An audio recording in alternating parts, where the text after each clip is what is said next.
Hello बच्चों, क्या हाल चाल, कैसे हैं आप लोग? अच्छे हैं तो अच्छे रहिए, स्वस्थ रहिए, पढ़ते रहिए। आइए स्टार्ट करते हैं डॉक्यूमेंटेशन इन बिजनेस का एमसीक्यू 30 क्वेश्चन फिर आपके लिए लाए हैं।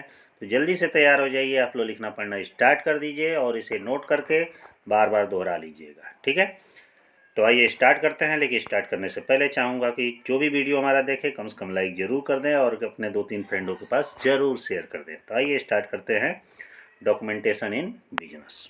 ध्यान दीजिएगा, सबसे पहला इसमें क्वेश्चन दिया गया है कि पहला क्वेश्चन हमारा दिया गया है कि जब सरकारी पत्रों में एक ही विशेष सामग्री अनेक विभागों तथा व्यक्तियों को भेजी जाती है तो उसे कहते हैं, उसे क्या कहा जाता है? जल्दी से बताइए सोच करके, क्योंकि आप लोग को 1-2 सेकंड का समय देंगे हर एक क्वेश्चन में। क्या कहा जाता है?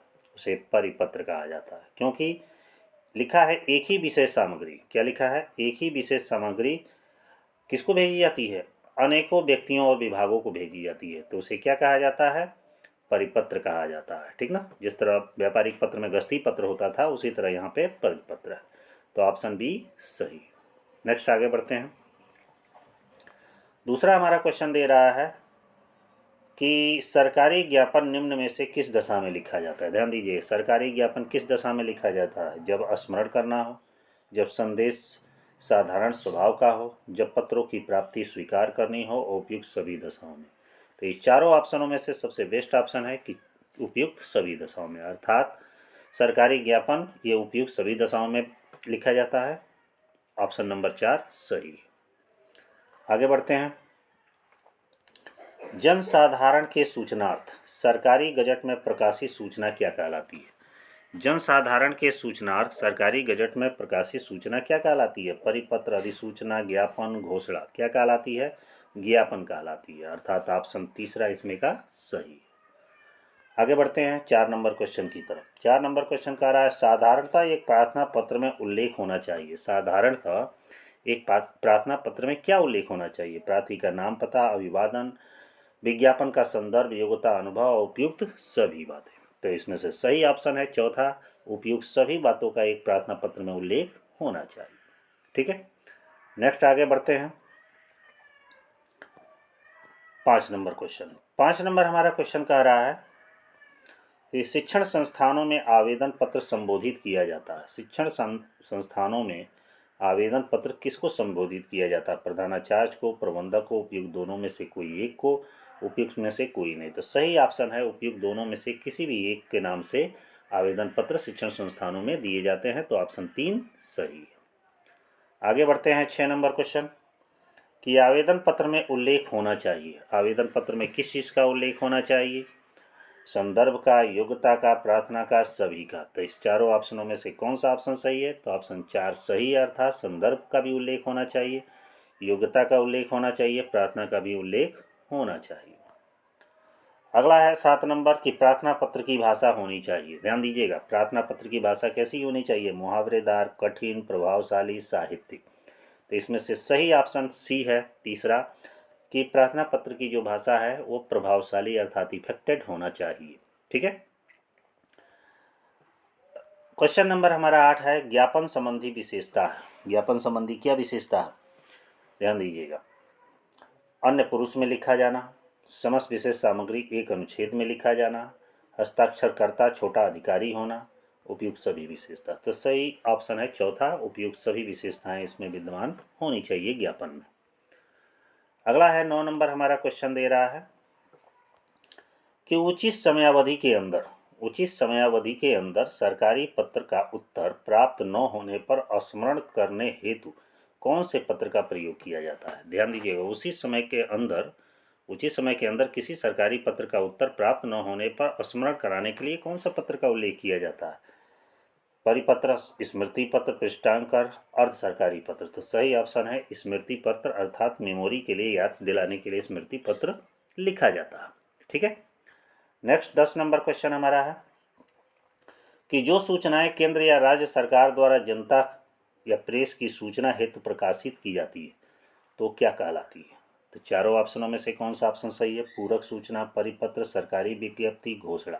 तो सही ऑप्शन है इसमें से घोषणा, अर्थात कि जो सूचनाएं केंद्र या राज्य सरकार द्वारा जनता या प्रेस की सूचना हेतु प्रकाशित की जाती है उसे घोषणा कहा जाता है।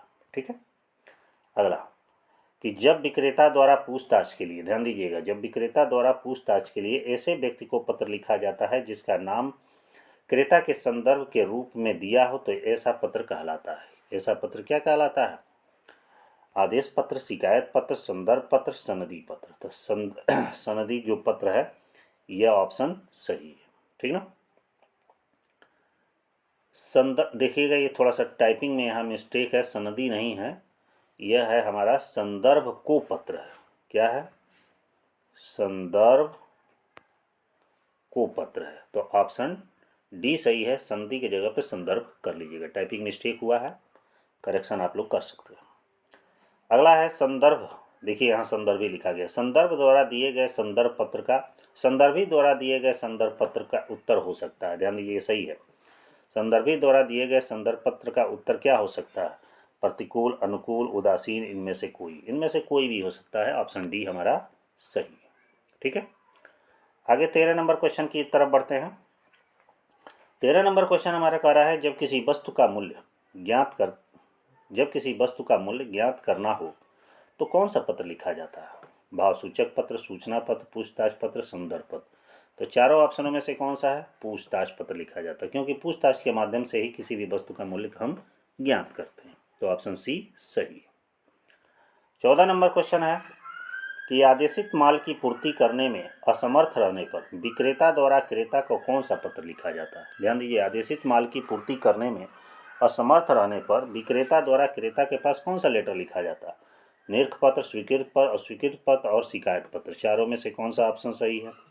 तो ऑप्शन सी सही है, अस्वीकृति पत्र लिखा जाता है। असमर्थ रहने पर अस्वीकृति पत्र ही लिखा जाएगा, और तो कोई पत्र लिखा नहीं जाएगा, क्योंकि कुछ क्वेश्चन ऐसे भी है जिसके क्वेश्चन के आधार पर ही आंसर स्पष्ट हो जा रहा। अगला हमारा क्वेश्चन है भाव संबंधी सूचना के पत्र के उत्तर में लिखा जाता क्या कहलाता है? ऐसे पत्र को क्या कहा जाता है? शिकायत पत्र, आदेश पत्र, निरख पत्र, इनमें से कोई नहीं। तो सही ऑप्शन है निरख पत्र। निरख पत्र वह पत्र होता है जो भाव संबंधी सूचना के पूछताछ के संबंध में लिखा जाता है, उसे निरख पत्र कहा जाता है। अगला 16 नंबर, निम्नलिखित में से किस बात का उल्लेख आदेश पत्र में नहीं होता? किस बात का उल्लेख आदेश पत्र में नहीं होता? माल की कीमत, माल की मात्रा, माल की किस्मों का विवरण, विशेष छूट या अन्य सुविधाएं। तो सही ऑप्शन है विशेष छूट व अन्य सुविधाओं का उल्लेख आदेश पत्र में नहीं किया जाता है। ठीक है। अगला हमारा 17 नंबर क्वेश्चन है आदेश पत्र के उत्तर में व्यापारी द्वारा क्रेता को लिखे जाने वाले पत्र को कहा जाता है। जब कोई आदेश दिया जाता है उसके उत्तर में व्यापारी द्वारा क्रेता को जो पत्र लिखा जाता है उसे कौन सा लेटर कहा जाता है? स्वीकृत पत्र, अस्वीकृत पत्र, उपयुक्त दोनों में से कोई एक, और शिकायत पत्र। तो 17 नंबर क्वेश्चन में से है ऑप्शन सी सही होगा, स्वीकृति या अस्वीकृति। भाई या तो आदेश को स्वीकार करेगा या अस्वीकार करेगा, दोनों में से कोई एक कर रहा है तो उस संबंध में लेटर लिखेगा। तो ऐसी दशा में दोनों में से कोई एक पत्र लिखता है। ठीक है। अगला है 18 नंबर, पूछताछ पत्र निम्न में से किस परिस्थिति में नहीं लिखा जाता? पूछताछ पत्र निम्न में से किस परिस्थिति में नहीं लिखा जाता? मूल्य सूची मांगना, व्यापारिक शर्तें मालूम करना, विशेष रूट मालूम करना, ग्राहक की आर्थिक स्थिति ज्ञात करना। तो 18 नंबर क्वेश्चन का है कि पूछताछ का पत्र किस परिस्थिति में नहीं लिखा जाता है? ग्राहक की जब आर्थिक स्थिति ज्ञात करना हो तो वहाँ पूछताछ का पत्र नहीं लिखा जाता। ठीक ना। अगला देखिएगा ये टाइपिंग मिस्टेक है यहाँ पे, उद्धरण है। उद्धरण पत्र शैली नियमावली का उद्देश्य है। उद्धरण पत्र शैली नियमावली का क्या उद्देश्य है? दूसरे के भौतिक कार्य का श्रेय, कारपोरेट भौतिक परिणामों का एट्रीब्यूशन, और स्वयं के बौद्धिक कार्य का श्रेय, और इनमें से सभी। तो इन चारों में से सबसे बेस्ट ऑप्शन है इसमें से बी क्या है? उद्धरण पत्र शैली कारपोरेट भौतिक परिणामों का एक एट्रीब्यूशन है। ठीक ना। तो ऑप्शन बी सही। 20 नंबर क्वेश्चन का रहा है रिपोर्ट का उपयोग अक्सर इनका परिणाम प्रदर्शित करने के लिए किया जाता है। किसका परिणाम प्रदर्शित करने के लिए किया जाता है? प्रयोग का, जांच का, पूछताछ का, इनमें से सभी। तो सही ऑप्शन है इनमें से सभी। तो ऑप्शन डी सही है। ठीक ना। 21 नंबर हमारा क्वेश्चन का रहा है रिपोर्ट लिखने के लिए सामान्य प्रारूप है। रिपोर्ट लिखने के लिए सामान्य प्रारूप क्या है? परिचय है, विधि है, ABC दोनों है, सूचित है। तो सही ऑप्शन है सी ऑप्शन है, AB दोनों है, परिचय और विधि दोनों का प्रयोग किया जाता है। अगला है 22 नंबर क्वेश्चन, रिपोर्ट लेखन के लिए संचरित इस प्रकार है। रिपोर्ट लेखन के लिए संचरित इस प्रकार है, क्या? शैली, उन्नत, कठिन, आसान। तो चारों ऑप्शन में से कौन सा ऑप्शन सही दिख रहा है? तो ऑप्शन ए, रिपोर्ट लेखन के लिए शैली का होना बहुत जरूरी है। ठीक है ना, शैली नहीं है तो इसमें से कुछ नहीं हो सकता। रिपोर्ट उपयोग सुविधाओं के रूप में, रिपोर्ट के उपयोग की सुविधाओं के रूप में क्या प्रयोग किया जाता है? मोबाइल, ग्राफिक्स, चित्र, विधि, खाता, किस चीज़ का प्रयोग किया जाता है? तो ग्राफिक और चित्र का प्रयोग किया जाता है। देखे होंगे रिपोर्ट का उपयोग हम ग्राफिक के माध्यम से भी प्रदर्शित करते हैं, चित्र के माध्यम से भी प्रदर्शित करते हैं। अगला है रिपोर्ट के प्रकार है, औपचारिक, अनुसंधान, फिर से शुरू, संशोधन। रिपोर्ट के सही प्रकार क्या है? औपचारिक, क्योंकि रिपोर्ट जो होता है औपचारिक होता है, न कि अनौपचारिक या अन्य किसी प्रकार का। तो ये ऑप्शन सही। अगला है देखिएगा 25 नंबर क्वेश्चन। ये 25 नंबर जो क्वेश्चन लिखा है थोड़ा सा यहाँ गलती हो गया, बाबू आप लोग बना लीजिएगा। इसका सही है क्वेश्चन हमारा, टाइपिंग मिस्टेक हुआ है।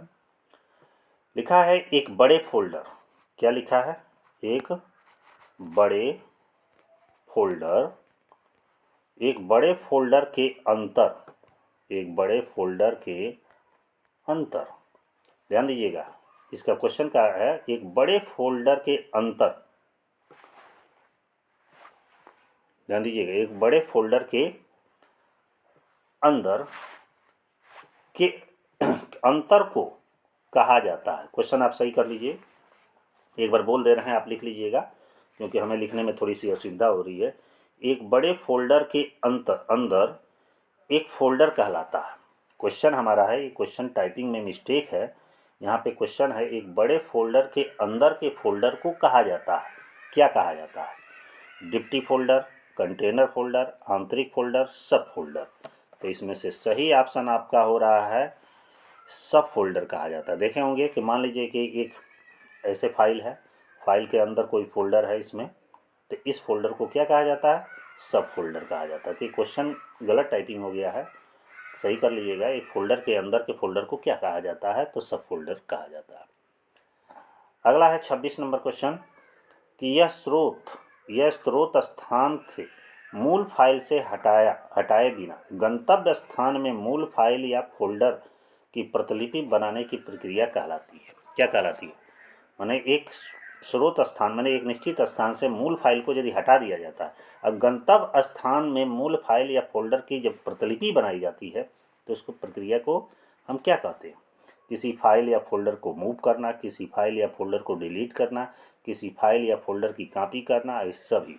तो इसमें से सही ऑप्शन है सी, क्या कहलाती है? किसी फाइल या फोल्डर को कॉपी करना ही प्रतिलिपि लेना कहलाता है। देखें वो कोई कॉपी करते हैं उसी को प्रतिलिपि लेना कहलाता है। अगला है वर्ड प्रोसेसिंग सॉफ्टवेयर न्यूनतम प्रयास के साथ पाठ करने की अनुमति देते। वर्ड प्रोसेसिंग सॉफ्टवेयर हो न्यूनतम प्रयास के साथ पाठ करने की अनुमति किस चीज़ के लिए देते?